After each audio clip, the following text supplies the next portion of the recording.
In the very first game of the 2010 World Cup, South Africa gave the world a moment nobody will forget. Siphiwe Shabalala ran into the pass and smashed the ball high into the net. It was not just a beautiful goal, it was the first World Cup goal ever scored in Africa. And with the vuvuzelas blasting, it felt like the whole continent was shouting with joy. And now the question is simple. Can South Africa turn that feeling into their first ever trip to the knockout stage? South Africa's road to the 2026 World Cup was all about fighting back. They had missed the last 3 tournaments, but this time they finished top of their group and came back strong. It was not a smooth ride though. They even lost points after using a player who should not have been on the field against Lesotho. But they did not fall apart. They stayed calm, kept going, and on October 14, 2025, they made it official with a big 3-0 win over Rwanda. That was the night South Africa earned its place back on the world stage.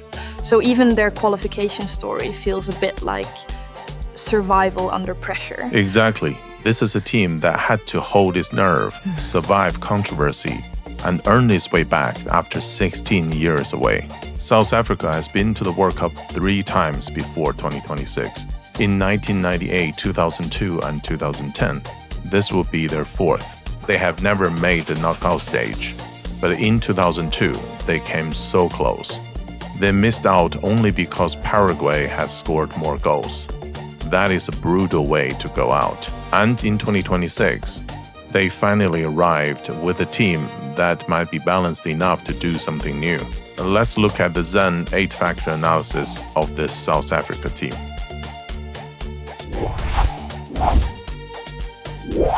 South Africa's attack has a nice balance to it. Lyle Foster is the main striker. He brings strength, power, and someone the team can play the ball into. Evidence Makopa is the player you trust when the chance falls in the box. And Oswin Apollos brings the speed. He attacks open space and sends dangerous balls into the middle. So they've got muscle, timing, and pace, and 3 very different ways to hurt you. That's an interesting way to put it. And for a team like South Africa, that variety matters because they may not dominate every match, but they can still threaten in different ways.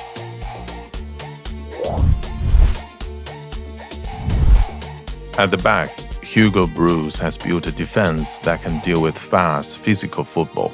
Siyabonga Nginzana is a big part of that. He's quick, strong in the air, and trusted to chase back when the team pushes forward. Then there's Calvin Bassey. He's powerful, flexible, and can play in different spots across the backline.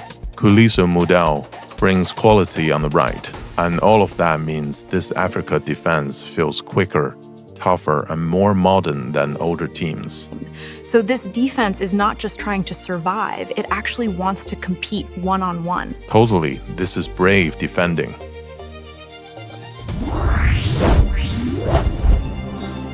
This is one of South Africa's biggest strengths. Ronwen Williams is a huge player for his team. He was the best goalkeeper in Africa in 2024.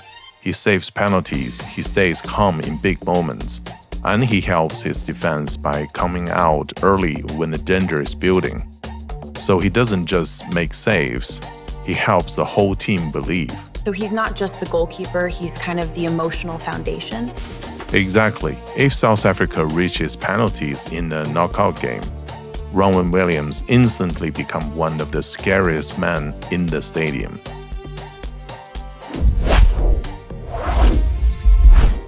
In midfield, South Africa has a very exciting mix. Themba Zwane is still the artist.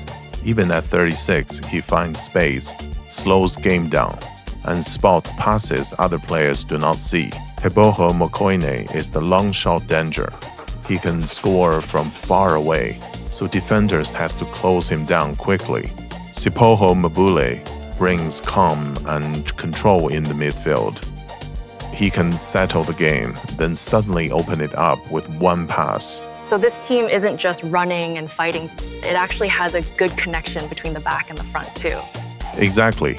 That's part of what makes South Africa so watchable.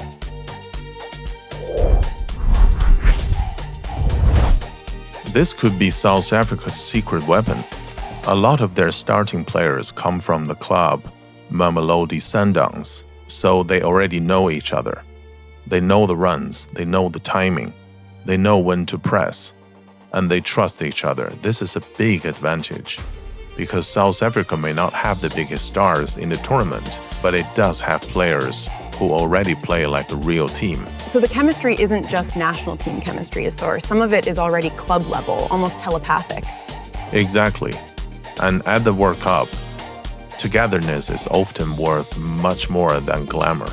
To help you to get the full World Cup experience, World Cup 6-7 team has built a suite of tools for you, including the Zen 8-factor guides for all 48 teams, progress trackers spreadsheet, recipe book for the signature dishes for all 48 countries, match previews, and a lot more. I will put in the link to the Ultimate World Cup 2026 guide bundle in the description below. Honestly, that's kind of perfect if you want to actually understand the World Cup without feeling lost.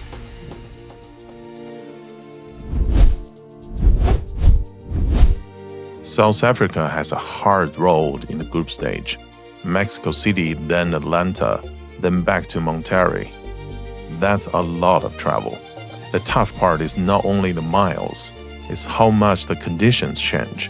High altitude in Mexico City, hot, sticky weather in Atlanta, then another change back in northern Mexico. There is one little advantage. Some of their players already know the United States well, so that part may feel easier. But overall, this is a real tough path. So the challenge isn't just the opponents. It's the climate, the flights, the body shock. Exactly. For South Africa, surviving the schedule may be as important as surviving the football.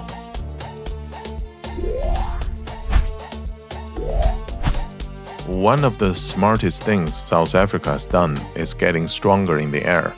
In the past, some teams thought they could push South Africa around. Hugo Bruce has worked to change that. Lyle Foster gives them a strong target up front. Nexana and Bassi make life much harder in their own box. And Makopa gives them another real threat on corners and free kicks. So this is not a team that is easy to bully anymore. And if stronger teams forget that, South Africa can hurt them.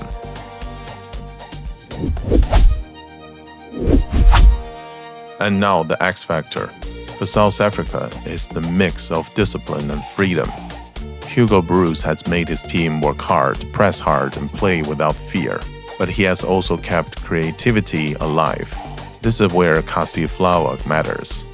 Players like Rulboho Mofokeng bring flair, dribbling, and surprise. They play with the kind of freedom that organized teams do not enjoy facing. And when that freedom sits on top of real discipline, South Africa becomes dangerous. Because they can defend and then attack at speed in just a few seconds. So their superpower is basically disciplined chaos. That's a perfect summary. And if that balance holds in 2026, South Africa becomes a nightmare opponent.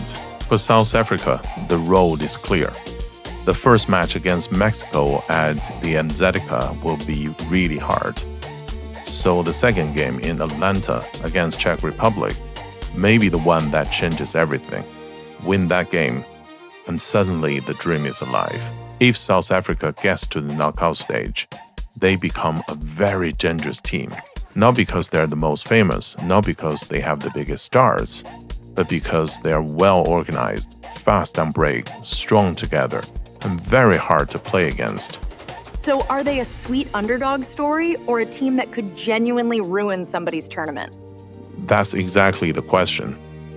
Tell me in the comment, how far do you think the South Africa team can really go? And if you want the full 48 team journey, plus the two behind it, subscribe and check out World Cup 6-7 bundle below.